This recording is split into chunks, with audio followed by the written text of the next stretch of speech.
ఏం కప్పుకుంటాడో మరి చూడాలి. నేను రేవంత్ రెడ్డి సర్టిఫికేట్ కోసం నేను పనిచేస్తలేను. భారతీయ జనతా పార్టీ ఏంటో, భారతీయ జనతా పార్టీ ఏ రకంగా పోరాటం చేస్తుందో, ఈ ఉగ్రవాదానికి వ్యతిరేకంగా ఏ రకంగా పోరాటం చేశామో, నేను ఎమ్మెల్యే కాకముందు నుంచి భారతీయ జనతా యువమోర్చాలు ఉన్నప్పుడు దేశవ్యాప్తంగా అనేక సదస్సులు పెట్టి నేను కార్యక్రమం చేశాను.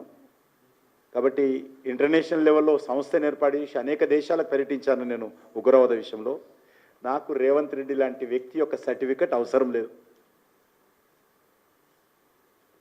నేను దుప్పటి కప్పు రోజు పట్టుకుంటాను, ఆయన ఏం కప్పు పెట్టుకుంటూ ఆయన చెప్పాలి.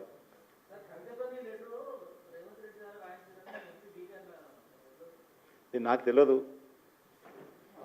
వారికి తెలుస్తుంటే వారు చెప్పారు, తప్పేముంది. నాకు తెలియని విషయం నేను చెప్పను.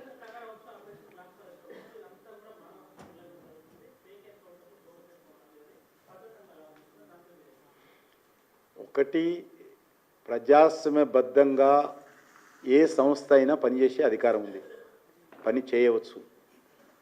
ప్రజాస్వామ్య వ్యతిరేకంగా తుపాకీ గొట్టం ద్వారానే, రక్తపాతం ద్వారానే, హింస ద్వారానే మేము రాజ్యాధికారం సంపాదించుకుంటామంటే డాక్టర్ బాబాసాహెబ్ అంబేద్కర్ ఇచ్చినటువంటి రాజ్యాంగం వ్యతిరేకం ఇది.